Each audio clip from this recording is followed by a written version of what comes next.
కాకినాడ 1వ డివిజన్ రమణయ్యపేట కాపుల రామాలయం వద్ద 76వ గణతంత్ర దినోత్సవ వేడుకలు ఘనంగా జరిగాయి. కార్యక్రమానికి ముఖ్య అతిథిగా సామాజికవేత్త సానా వీరవెంకట సత్యనారాయణ విచ్చేసి జెండా ఆవిష్కరణ గావించారు. ఈ సందర్భంగా ఆయన మాట్లాడుతూ దేశం మనకి ఏమిచ్చిందని కాకుండా మనం దేశానికి ఏం చేశాం అని ప్రతి ఒక్కరూ ఆలోచించాలని అన్నారు.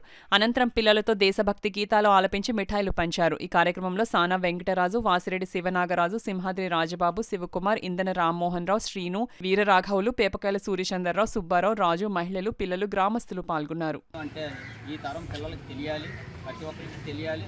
ఇది ఒక స్ఫూర్తిగా ప్రతి ఒక్కరూ తీసుకుని ఇక్కడ మాకు సహకరిస్తున్న పెద్దలు మరి సింహాద్రి రాజబాబు గారు, నాయుడుగల్ శివ గారు, అలాగే సోదరులు చాలామంది అందరూ సహాయ సహకారాలు అందిస్తున్నారు.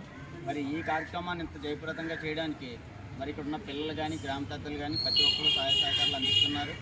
మరి ఇప్పుడు గంజాయి ఎక్కువైపోయి మరి డ్రగ్స్కి ఎడిట్ అవుతున్న రోజుల్లో మరి పిల్లల్ని దేశం ఆ రోజు సమరయోధులు ఎంత కష్టపడ్డారో మరి వాళ్ళు చేసిన త్యాగ ఫలాలు ఏంటి ఇవన్నీ పిల్లలకి వివరించడం కోసం ఈ యొక్క కార్యక్రమం చేస్తున్నాం ప్రతి సంవత్సరం.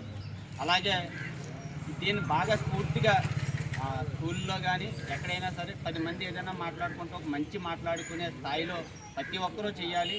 ఏదో ఒకరు చేస్తుంటే కాకుండా ప్రతి గ్రామంలో ప్రతి ఊళ్ళో చేయాలని చేసేవాళ్ళకి మేము కూడా సహాయ సహకారాలు ఇప్పుడు అందిస్తాం. మరి మా యజ్ఞోత్తర సేవా సంఘం 85లో స్టార్ట్ చేసాం. అప్పటి నుంచి నిరంతరం మరి సానా సత్యనారాయణ గారు ఆ తర్వాత మేము అలా చేస్తూ ఉన్నాం. మనం పుట్టిన గ్రామానికి మనం నమ్ముకున్న ప్రజలకు ఏదో చేయాలనే తపంతో నిరంతరం పోరాటం చేస్తున్నాం. ఎవరు ఏదో పిలిచినా ఏ సమస్య ఉన్నా సరే మమ్మల్ని సంప్రదించి మేము వెళ్ళి నిలబడి మా సహాయ సహకారాలు అందిస్తాం. ఇక్కడున్న ప్రజలందరూ